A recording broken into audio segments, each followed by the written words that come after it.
China and Russia cut off all trade to UK and US due to Red Sea conflict. A staggering 30 more targets connected to the Houthi rebels have been attacked by the UK and the US, backed by Iran and located in Yemen. In the ever-changing world of geopolitics, one of the most pivotal elements of this are the relationships between global powerhouses. One high-profile example of this is the bond between Russia and China. These two countries often find themselves on the same side of global issues. They are known for often challenging the United States and the United Kingdom's dominance. An eye-opening example of this is China and Russia deciding to halt all trade with the UK and US, effectively imposing economic sanctions as a show of support for the Houthi rebels. This conflict unfolding in Yemen is still ongoing and has been for years. To fully gain an understanding of this, it's important we dive deeper into the background of this. It's also important to have a look at the motivations behind Russia and China's actions, and also the consequences of their economic sanctions. Yemen's civil war, which started in 2014, has its origins in social, political, and economic issues that go back many years. Here is a summary of the conflict's history and current state. Historical context. Foreign interventions, regional rivalries, and tribal divisions have all played a complicated role in Yemen's history. Despite the nation's unification in 1990, tensions remained between the north and south, which resulted in a brief civil war in 1994. Arab Spring. Protests in Yemen, which called for political changes, economic advancements, and an end to governmental corruption, were sparked by the 2011 Arab Spring demonstrations. After more than 30 years in power, President Ali Abdullah Saleh finally resigned in 2012 amidst intense unrest. Transition period. President Abdrabbuh Mansour Hadi headed a transitional government that was formed after Saleh resigned. Notwithstanding, several obstacles remained, such as unstable economies, separatist activities in the southern region, and the existence of Al-Qaeda in the Arabian Peninsula, AQAP. The war's inception, 2014-2015, Houthi insurgency. In 2014, after years of fighting against the Yemeni government, rebels from the Zaidi Shia minority took control of Sana'a, the country's capital. They charged corruption and marginalization against the Hadi administration, Hadi's ouster. When Houthi forces moved further south in the beginning of 2015, President Hadi was forced to escape to Saudi Arabia. The Houthis then proclaimed themselves to be in charge of Yemen and disbanded the parliament. Saudi-led intervention. In March 2015, a coalition of Arab governments led by Saudi Arabia initiated a military intervention because they were concerned about the emergence of a Houthi-led government that was associated with Iran, a country with a Shia majority. The alliance sought to undo Houthi achievements and reinstate the Hadi administration. Conflict development. 2015, present. Humanitarian crisis. A collapsed hospital system, cholera epidemics, and widespread food insecurity are only a few of the terrible humanitarian effects of the fighting. Some have called Yemen the worst humanitarian calamity in history. Proxy war dynamics. With many parties being supported by regional and international entities, the Yemeni civil war has turned into a proxy war. Iran is charged with giving financial and military assistance to the Houthis, while Saudi Arabia and its coalition allies back the Hadi government. Stalemate and fragmentation. The conflict has come to a standstill after years of bloodshed and multiple attempts at peace negotiations. With different factions fighting for authority, Yemen is essentially split between government-controlled territories in the south and Houthi-controlled parts in the north. Persistent violence. There have been numerous ground offensives, airstrikes, and battles during the conflict, which have resulted in a large number of civilian deaths and displacements. Deep-rooted grudges, mistrust, and the involvement of other parties have impeded efforts to negotiate a truce and a political settlement. All things considered, the Yemeni civil war is a complicated, multi-dimensional struggle with a long history and far-reaching effects on the area. It will need persistent diplomatic efforts, sincere dedication from all sides, and outside assistance to alleviate the humanitarian catastrophe and clear the path for a long-lasting peace to resolve the situation. It is also very important to understand the motivations behind Russia and China. Geopolitical influence. Russia aims to keep and grow its power on the international scene, especially in the areas that it borders. Russian power is intended to be asserted and its strategic interests protected by moves like the annexation of Crimea in 2014 and military engagements in Syria and Ukraine. Security concerns. Russia views the deployment of Western military forces close to its borders and the expansion of NATO as threats to its security.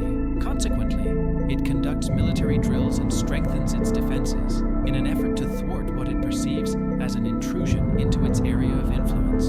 Domestic politics. By displaying strength overseas and igniting nationalist enthusiasm at home, President Vladimir Putin is able to rule with greater effectiveness. By drawing attention away from internal problems, assertive foreign policy might increase Putin's legitimacy and appeal. Economic interests. Natural resources, especially the export of gas and oil, are vital to Russia's economy. Therefore, two important factors that affect Russia's foreign policy actions are retaining control over its energy resources and gaining access to markets. China wants to establish itself as the leading regional force in Asia and the larger Indo-Pacific area. This is known as regional hegemony. Its actions, which include the Belt and Road Initiative, BRI, and the militarization of disputed islands in the South China Sea, are intended to increase its power and guarantee access to vital sea routes and resources. Territorial claims. China's activities to assert its sovereignty and defend its maritime claims are motivated by its territorial disputes with neighboring countries, including Taiwan, Japan, India, and numerous Southeast Asian countries.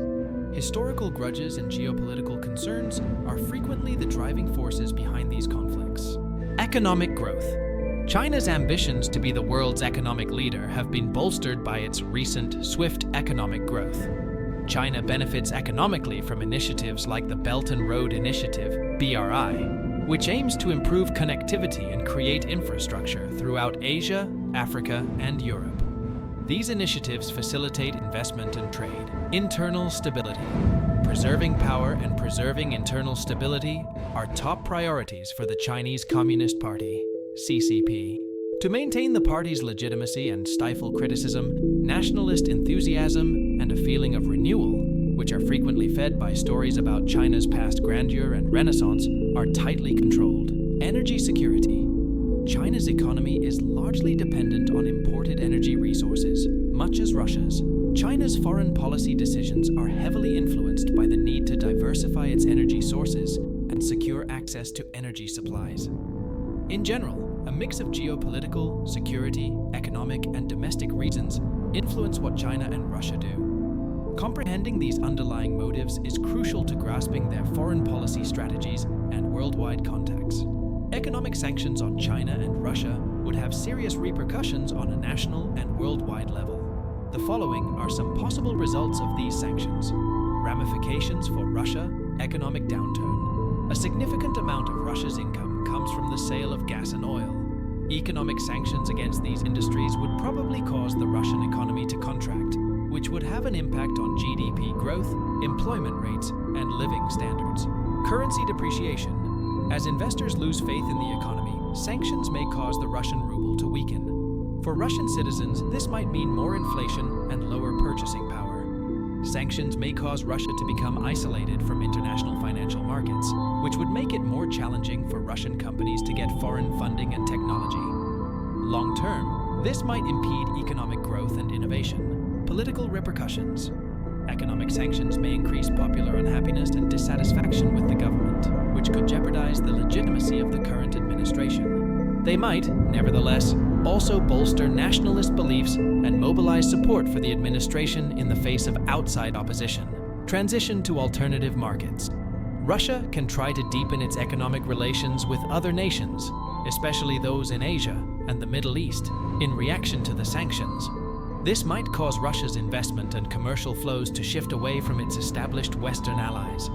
Implications for China. Economic growth has stopped. China's export-driven economy is heavily reliant on international commerce. Economic sanctions aimed at restricting China's access to foreign markets or exports could cause the economy to grow more slowly, which would have an impact on jobs and consumer confidence. Supply chain disruption. China is a major player in international supply chains, especially in the industrial and technology industries. Sanctions may cause these supply chains to break, which would result in a global shortage of products and parts. Financial instability. As investors pull out of China and foreign companies reevaluate their activities there, sanctions may cause financial instability in that nation. This may have an impact on China's capacity to draw in foreign capital and sustain steady economic expansion. Political repercussions. Economic sanctions may bolster support for the ruling Communist Party and promote nationalist feelings in China. However, if they cause financial difficulty for regular people, they may also spark popular ire and discontent. Trade partner diversification. China may try to lessen its reliance on Western markets and increase the diversity of its trading partners in reaction to the sanctions. This may result in more funding for Belt and Road Initiative, BRI projects, as well as closer commercial relations with nations in South America, Africa, and Asia. Economic sanctions on China and Russia would, in general, have a significant impact on both nations as well as the world economy. They might cause changes in the geopolitical and economic dynamics of the world, as well as economic suffering and political instability. Therefore, before putting such measures into action, officials must carefully assess their potential effects and unintended consequences.